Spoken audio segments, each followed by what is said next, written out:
આકાશવાણી ભુજ. આપ સાંભળી રહ્યા છો વિશેષ વેબ સમાચાર બુલેટિન અને હું છું નેહલ ઠક્કર.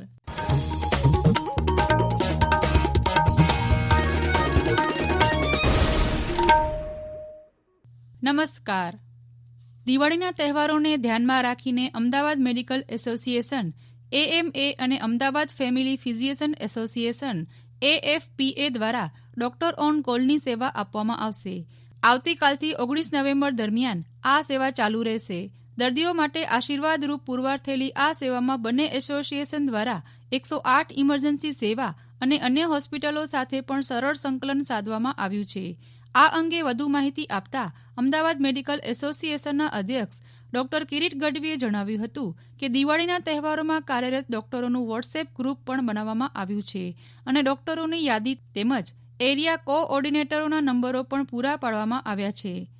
તેમણે જણાવ્યું હતું કે દિવાળીના તહેવારોમાં મર્યાદિત ડોક્ટરો ઉપલબ્ધ હોવાને લીધે દર્દીઓએ ઘણું સહન કરવું પડતું હોય છે.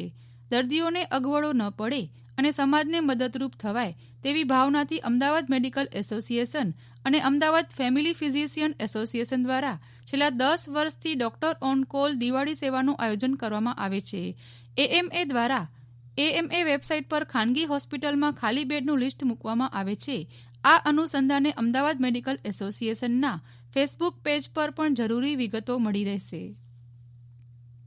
અધિક જિલ્લા મેજિસ્ટ્રેટ શ્રી કુલદીપસિંહ ઝાલાએ હાલમાં વિશ્વભરમાં નોવેલ કોરોના વાયરસ COVID-19ને વર્લ્ડ હેલ્થ ઓર્ગેનાઇઝેશન દ્વારા મહામારી જાહેર કરેલ હોય અને કચ્છ જિલ્લામાં COVID-19ને અનુલક્ષીને મૂકવામાં આવેલ પ્રતિબંધોની અમલવારી તેમજ તારીખ 1 નવેમ્બરથી અનલોક 6 તેમજ ધાર્મિક તહેવારોને અનુલક્ષીને સમગ્ર કચ્છ જિલ્લામાં કાયદો અને વ્યવસ્થા જળવાઈ રહે તેમજ કોઈ અનિચ્છનીય બનાવ ન બનવા પામે તેમજ સુલેહ શાંતિ જળવાઈ રહે તે માટે સાવચેતીના પગલાંરૂપે ગુજરાત પોલીસ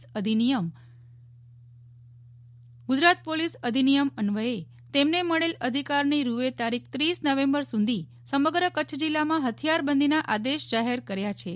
આ જાહેરનામા અન્વયે હથિયાર લઈ જવાની ફરજ હોય, પરવાનગી આપી હોય કે અધિકૃત કરી હોય તે સિવાયની કોઈ વ્યક્તિ જાહેરનામાનો કોઈપણ ખંડનો ભંગ કરનાર અથવા ઉલ્લંઘન કરનારને ગુજરાત પોલીસ અધિનિયમ મુજબ દંડની સજા થશે. અમદાવાદ ખાતે યોજાયેલી રાજ્યકક્ષાની પરિષદમાં ઇન્ડિયન મેડિકલ એસોસિએશન ગાંધીધામ શાખાને સમગ્ર ગુજરાત રાજ્યની શાખાઓ પૈકી વિવિધ સેવાકીય પ્રવૃત્તિઓ માટેનો વિશેષ પુરસ્કાર PR Trivedi community service award અને સભ્ય નોંધણી ઝુંબેશ ટ્રોફી આપવામાં આવી હતી. આ સન્માનથી સમગ્ર કચ્છના તબીબી જગતમાં આનંદની લાગણી પ્રવર્તી હતી. શાખા દ્વારા થતી વિવિધ સેવાકીય પ્રવૃત્તિઓ, તબીબો માટે જ્ઞાનવર્ધક કાર્યશાળાઓ તથા સમાજ જાગૃતિ માટેના પ્રયાસો સહિતની બાબતોને ધ્યાનમાં રાખીને પુરસ્કાર એનાયત કરવામાં આવે છે. કેન્દ્ર સરકારે દેશના અર્થતંત્રને વધુ ગતિશીલ બનાવવા માટે 2,65,000 કરોડ રૂપિયાના 12 પ્રોત્સાહક પગલાંની જાહેરાત કરી છે. નાણામંત્રી નિર્મલા સીતારામને આત્મનિર્ભર ભારત હેઠળ 12 પ્રોત્સાહક પગલાંની ગઈકાલે જાહેરાત કરતા કહ્યું કે તેના લીધે રોજગારી સર્જવામાં તથા કૃષિ અને માળખાકીય સુવિધાઓ વધારવામાં મદદ મળશે. તેમણે ગઈકાલે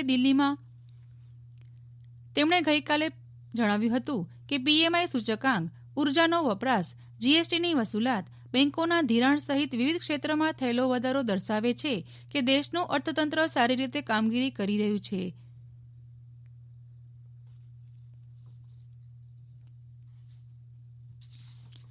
ભારતીય ક્રિકેટ ટીમ વિરાટ કોહલીના નેતૃત્વ હેઠળ રમાનારી 3 T20 અને 3 વન ડે ઇન્ટરનેશનલ મેચ માટે ઓસ્ટ્રેલિયા પહોંચી ગઈ છે. પહેલી T20 મેચ 27મી નવેમ્બરે યોજાશે, પરંતુ 14 દિવસના ક્વોરન્ટાઇન ક્રમ તાલીમ સમય માટે ભારતીય ટીમ સિડની પહોંચી છે. વધુ સાઉથ વેલ્સ સરકારે ભારતીય ટીમને 2 અઠવાડિયાના ક્વોરન્ટાઇન સમયમાં તાલીમની મંજૂરી આપી છે.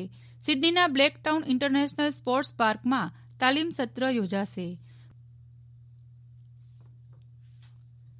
આ સાથે જ વિશેષ વેબ સમાચાર બુલેટિન પૂરું થયું. નમસ્કાર.